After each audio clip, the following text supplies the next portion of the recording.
Hey everyone, it's Captain Nathaniel Lemmon here to bring you my September 2024 fishing report for early fall and talk to you a little bit about what we've been fishing for and show you some pictures from the last couple months. I'm going to jump right into it right here, and in this report you're going to see lots of redfish pictures. Big redfish, lots of big redfish, because fall and early fall for us is primarily a redfish time of the year. Lots of big 40-inch redfish. In addition to those in the deep water, we can also target some redfish up in the shallow water too, down in Mosquito Lagoon and on the shallow flats. So I'm going to show you lots of redfish pictures in this. Even though there's some other things that we target this time of the year, including snook and tarpon, this report's going to be full of redfish pictures. So here's one of, this is actually my brother-in-law. He came down with his son this summer, in the middle of the summer, to spend a couple days with us. So I took him and his son out and check out these big redfish that we caught. Here's another one that's a long-time regular client. He lives here local and he fishes with his son when he comes into town. We actually did an afternoon trip, and it probably was one of the best bites that I had all summer, early fall long.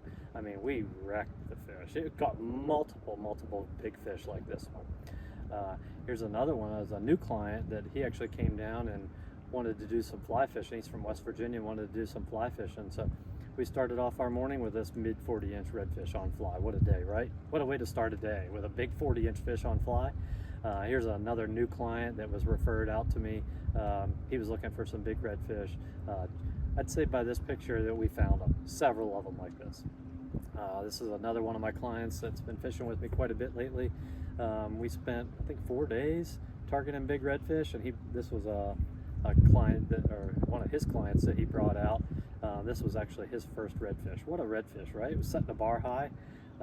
Here's another one, a new client that fished with me one day, and again, some more big redfish. Here's another client that he's from Georgia, has actually fished with me for several years. Hadn't seen him in a couple years because him and his wife, they started having some kids together, so he doesn't get as much time to fish. Well, he came out this year and we caught some big ones like this one. Another one of my clients from Pennsylvania. Here's a great picture.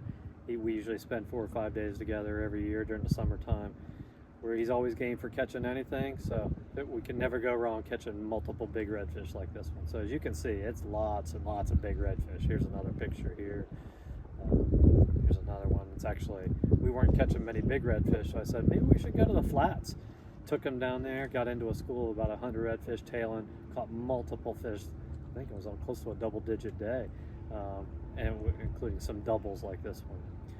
Throw in this last picture here. This is actually, he's a longtime client. I fished with Lee he's probably been one of my longest clients I've ever had.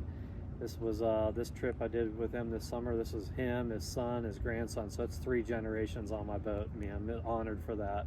We had a great day, caught several fish like this, and then I think it was 2-3 weeks later, I was sad, and his son sent me a message and let me know Lee passed away. So Lee, this one's in here for you, man. We had a lot of great memories over the years. We fished together for 15 plus years, so I was honored to have them on the boat to get this 3-generation photo.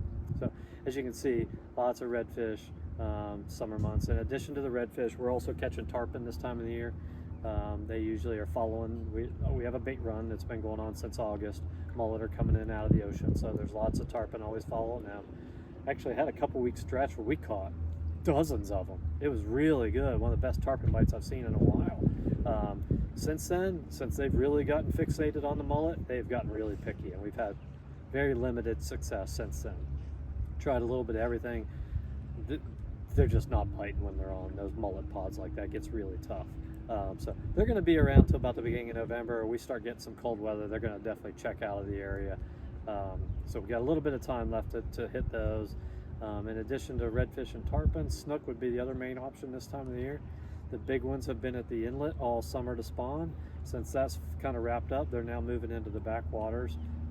Also in the backwaters, they're going to meet hundreds and hundreds and hundreds and hundreds and hundreds of smaller snook that we have now. So snook fishing actually for me gets better as it gets colder. I'll catch 20, 30, 40 a day when we get some cold weather and they really start to school up. So as things start to transition, as we get closer to November and get through October and get into closer to November, we're going to start getting some cold fronts, and that's going to really move up me and all the good fishing down into the lagoon in the shallow water that time of the year, where we'll target redfish, trout, snook, black drum, a little bit of everything. So as you can see, there's no slow time for us. I mean, it's good year round. We just kind of adapt and pivot to where the best fishing is going to be, whether it's in the shallow water or deep water. We're constantly on the move and pivoting to stay on that bite. So hopefully this kind of video piqued your interest and maybe you want to spend a day with me. Visit me on my website, floridasightfishing.com. Call me, 386-212-4931. Shoot me an email. It's captain@floridasightfishing.com. I got a variety of ways to get in touch with me. Reach out. Let's see what we got open on my calendar and get you scheduled for a day out here so you can get in on some of this action I've got for you. If you like this video, give me a thumbs up. That's always appreciated. Subscribe to the channel. I try and do these as regular features, provided as quickly as I got time. So hopefully you enjoyed the video. Again, give it a like, subscribe to the channel, reach out to me and schedule a day to fish with me on your own. All right, so hopefully you have a great one. Tight lines. Bye-bye.